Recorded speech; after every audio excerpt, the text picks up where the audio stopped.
So it's Sunday, I think, March something or other, and I'm headed to Carter's Gap. Spent the night at Muskrat Shelter and got in there kind of late, about 5:30 or so. And there's a group there that's been together from the start. I think they said they only lost one person from the first day, and they're obviously the front of the bubble, the first group in the big bubble. There's about 15 of them, a nice mixture of older and younger people. Oh, God, I love to see that. I think the oldest is a lady named Pinot. I think she's carrying some Pinot. Her trail name's Pinot. Pinot. And she looks to be about 61 or so. You know, get past 50, you quit asking their age. They get sensitive to that. And they're a real nice group. I'm going to try and stay with them at least for a couple days. And Tripp was there. Haven't seen Tripp in 3-4 days. And turns out he had some real major problems with his knees. He said the one left knee was 2 to 3 times what its normal size was. So he took a rest day like I did in Hiawassee. So I learned a lot from this group last night. One thing they told me is 2 of the people essentially slept naked only in their bivvies. Because they said that down bag, it transfers the heat right to the skin if it's naked. So I don't know if I'm being set up as a sucker, but I'm going to try it tonight just to see what it's like. He said, the one guy said the only problem with it is when you got to get up in the middle of the night to tinkle in the cup. It's a little brisk, but as soon as you get back in and touch that down, it's great. The other thing I found fascinating was I haven't seen another jet boil cooker other than mine since the start. And yet every one of these people except one had a jet boil. And so we were comparing notes on them, how the self-igniter doesn't work half the time, but how we liked it, because it's all single unit and it heats real fast and is more efficient on the fuel. But I find that amazing that, you know, here I am on day 12, or no, day 11, and I haven't seen another jet boil, and all of a sudden I'm with Team Jet Boil, about 15 of us.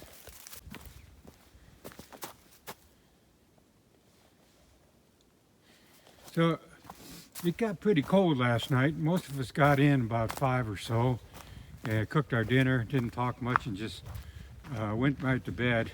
I was in bed by 6:37, I think. Didn't do a video, it's too cold. And we got out this morning. It was in the teens. It's about 2 hours since I got up, and just now I'm feeling my fingers for the first time. Some of the more diligent people got up and left about a half an hour before me. Trips up the road, and a young lady named Dance Party. So as you can see, I'm wearing Puff the Magic Jacket. It's cold still. I don't think it's supposed to get out of the low 30s today, but it's sunny. It's a great day to hike, and it's okay. I can feel my fingers again. Got my mittens on, so I'm good. Going to Carter's Gap from Muskrat Shelter. Hope to meet up with the folks tonight and get to know them better. It was so cold last night, no one even started a fire. There was one lady, Pinot, who got on after dark. Well after dark, it must have been 9 o'clock or so. I could hear all kinds of telephoning going on. Turns out she got lost at the North Carolina-Georgia border and headed in the wrong direction. Did some deja vu miles. And she actually pulled a tab on her Garmin InReach app and talked to the local sheriff's department and emergency rescue, and they were going to come out and get her.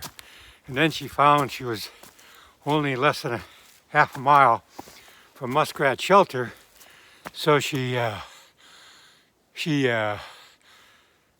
came on in, and about a half mile out, she called one of the other ladies, because they've all exchanged phone numbers, something I hope to do tonight around a campfire. And they exchanged numbers, and she called one and said, hey, here, I'm going to be there in a half an hour or so. And so the other girl went out to look for her, and they made it back in. She was kind of tired, calorically challenged, and so the other folks set up her tent, made her something to eat, and that's what you do on the Appalachian Trail or the Camino. That's the way of life. You pay it forward. See you down that road. Well, that should tell you how warm it is out. We got ice on the side. My Nalgene water bottle was frozen solid this morning. Fortunately, on my Katahdin filter, I slept with it last night. So it stayed nice and dry and warm. When it's not dry, that's the problem with those filters. If you let them freeze, physics expands it with the cold, and once it dries out, or once it warms up and unfreezes, those molecules are locked in an extended position, allowing the bacteria to get through, and you don't know it. So you know it when you get sick. There's no indicator on the device that says I've been compromised. So you need to be sleeping with your filter if it looks like it's going to be under 32 degrees. I saw that coming, so, and I think I heard everybody else say they slept with theirs. So Muskrat Shelter doesn't have any bear cables or a bear box, so you had to hang it. And I noticed most people hung theirs a little too close to camp for my comfort. So I hung mine out farther out in the woods. We picked a tree and basically did the PCT method, picking a branch that I didn't think a bear could get out on. And I didn't want to be with the rest of the buffet. I mean, they were all using the same branch, and it didn't look that thin to me. It looked like a bear could get out there. And now he's got a buffet. And I noticed most of them were just using a dry bag to hang. I put a dry bag in a steel mesh bag, mainly to keep the field mice out. But I didn't want to be with the buffet, so I went out and did my own. And I noticed this morning when I went to get it, I should have taken a picture. The trees all around it, none of which were big enough for a bear to get out, they were all matted down like something had been up there trying to get at my bag. My bag was fine, so I did it the right way. But I'm pretty sure something or some things got up there, tried to get up there. According to Guthooks, the application most people use to navigate this trail, that particular shelter is known to have investigative bears that are infamous for getting bags. So I feel pretty good about that. So only one guy actually stayed in the shelter last night. The rest of us tented. That's another reason I like this group. They're all tenting. And there's some really nice tents. The guy's got a $600 Z-Packs tent that I'm thinking about getting with my next stimulus check. That's coming out next week. And the lady next to me had the same tent I had. So we compared notes on how difficult it was, for example, to get the crossbar beam down. That's the only thing I don't like about that tent. It's a Dagger, Nemo Dagger duplex. And particularly with cold hands, it's hard to get that crossbeam out. Well, if you believe Guthooks, the section from Muskrat Shelter to Carter Gap is 12.5 miles. It has only about 2,400 feet of climbing. Compared to yesterday's 4,400 feet of climbing, I'll take it. So far, the trail has been pretty much like this. I haven't seen anybody except for dance party who blew by me about an hour ago. It's really warming up nice. The sun feels good. I'll see you down the trail. Hi, I'm just logging it here. I've gone 3 miles and it's really warming up and turning out to be a terrific day. A little bit more about last night. Like I said, there must have been 15 of us there, but only one guy stayed in the shelter. I think I like this group, this Tramily Trail family, for those who don't know what Tramily is. I like this group because they, number one, they interact really well with one another, and they don't take chances. So they're heeding the ATC's recommendation not to stay in shelters, but to use tents, and I like that. Of course, first time it rains, and it has rained, you tend to go to the shelter if you're coming into the rain because you don't want to set your tent up in the wet. Little tip there: if you have a freestanding tent like I do, you can go ahead and set the tent up inside the shelter, and then when it's all ready and you got the rain fly on it, go ahead and take it out to where you want to camp and stake it in. That way you're staying dry, and that's what I do. By the way, it is considered rude, if not disgusting, to set your tent up and leave it inside the shelter so that no one else has any room. So don't you be doing that. That's some technical stuff. I had to take it on my ass. Thinking the opposite, probably put a rope there. So, well, Nalgene finally unfroze. It's still got chunks of ice in there, but I need to get some water in me and some calories. So I've got my whey protein. I'm going to make me up a chocolate drink, and it's going to be cold. And there's some more water here, so I can down this whole thing and then get some more water. So, see you down the trail. So I just crossed, I think it's called Deep Gap. And you know, when it says gap, that means you got a climb coming up ahead. So we're headed up, it's got a downside mountain.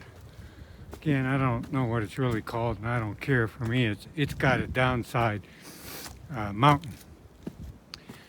It's warming up, and I'm just kind of sucking on my chocolate whey drink that I'm pretending I got from DQ, and it's a blizzard. And it tastes even better when I think about that. Going up this climb, to inspire me, I like to remind myself that I'm on a holiday, and this is a vacation, and I paid for this, so darn right I'm gonna smile. Didn't the Bee Gees make a song called Holiday? Such a holiday. I think they did. I always liked those Bee Gee boys. Anyways, I'm getting up this trail. See you at the top. Limbo time. How low can you go? Check it out. A bridge over troubled waters. They don't look very troubled today. They look frozen. Yeah. Plenty of water.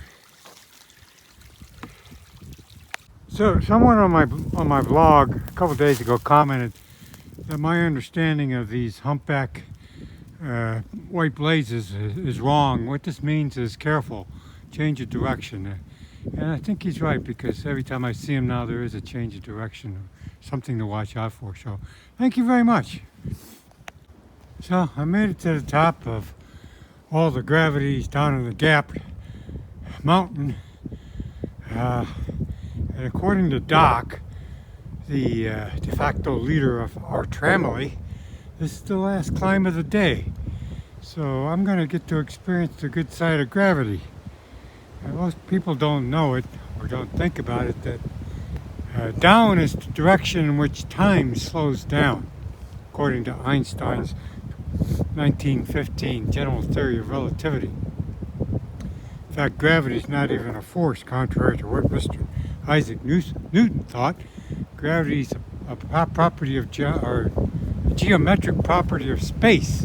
It's not really a force. I mean, Isaac Newton was so weird. He thought that if the sun were suddenly disappear from the sky, we'd know about it immediately. Well, we now know that that's not the case. The sun could have gone out 8 minutes and 20 seconds ago, could have just disappeared, and I won't know about it for another 8 minutes and 20 seconds, because that's the speed of light, and there is no instant gravitational force that's going to let me know that the sun is no longer there. So I'm headed down to where time slows down. By the way, a little fact you might want to look up. If you were to put a clock on your nose and another one at your feet, over the course of your lifespan, if you're 72 years old, the clock at your feet would tick one more second than the clock at your nose, because it's lower to the center of the warp in space, and time runs slower there. And you say, well, it doesn't feel like that, Byron, but having been a long time programmer of GPS systems, I can tell you, if we didn't take that time dilation into account, your GPS device that's self-navigating your car would have you in the middle of Lake Erie instead of on Michigan Avenue in Chicago. It's off by 300 feet if we didn't use that dilation, take it into account into our calculations. So it is true, folks.